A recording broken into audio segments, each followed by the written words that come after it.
কোন মেয়েটা গার্মেন্টসে কাজ করে? আপনার মতো কোনো পুরুষ বিয়ে করছে? আমার মতো কোনো পুরুষ বিয়ে করছে, দুটা বাচ্চা হয়েছে, পাড়া প্রতিবেশী 200 300 500 600 1000 টাকা করে হাওলাত নিয়ে চলে গেছে, 6 মাস আসতেছে না, ওই মেয়েটা গার্মেন্টসে কাজ করছে। মা বলতেছে তুই মরস না কা, তোর বিয়ে দিছে, তোর ঘর টিকলো না, দুনিয়ার আর সবাই জামাইয়ের ঘর করতেছে না।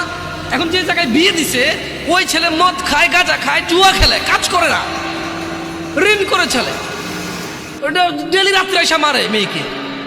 তো ডেলি মার খাওয়ার চেয়ে মেয়ে এসে বাপের বাড়িতে থাকে, বাপ মা বুড়ো হয়ে গেছে, ভাইয়ের বউর সাথে ঝামেলা, মা প্রতিদিন কাঁদে আর চোখের পানি মোছার বলে তুই মরস না কা, যেদিন ওই তোর লবণ দিয়ে কেন মেরে ফেললাম না আমি।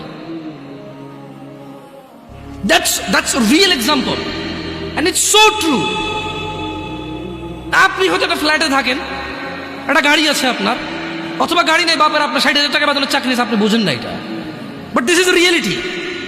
আমি বলবো না যে গার্মেন্টসে সবাই এরকম না, গার্মেন্টসে তো 5 লাখ টাকা বেতনের মহিলা আছে চাকরি করে, সে চাকরি করে তার ভিন্ন কারণে, তার স্বামীকে এসে বলেছে কেন আমি তোমার ইনকাম কেন খাবো, আমি আর্ন করবো এবং আমি ব্যয় করবো।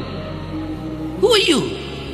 তুমি কি কথা বলার এখানে? আমি কামাবো, খরচ করবো, ব্যয় ডিফারেন্ট থাকে, কেমন থাকে। কিন্তু যাদেরকে বেশি তিরস্কার করি আমরা, আর আপনি খারাপকে কি আমি ভালো বলতে বলছি? খারাপকে কি আমি ভালো বলতে বলছি? যে একটা পুরুষ বলুক তো, ওর বোনকে চালায়, মাকে চালায়, বউকে চালায়, মেয়েকে চালায়, আর ওরা গার্মেন্টসে যা কাজ করতে চায়। পৃথিবীর কোন মানুষ কাজ করতে চায়?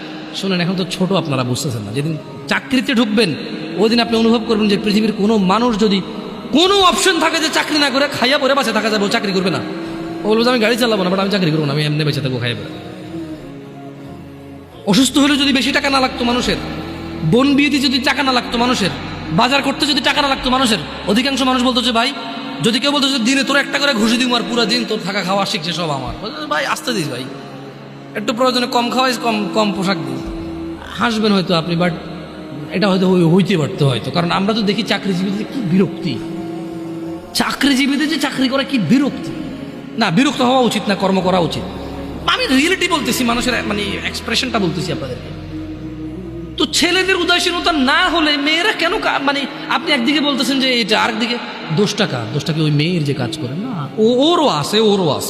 কিন্তু আসলে কত নিরুপায় মানুষ আছে, আপনি কথা না বললে বুঝবেন না ভাই, বিশ্বাস করেন, কথা না বললে বুঝবেন না।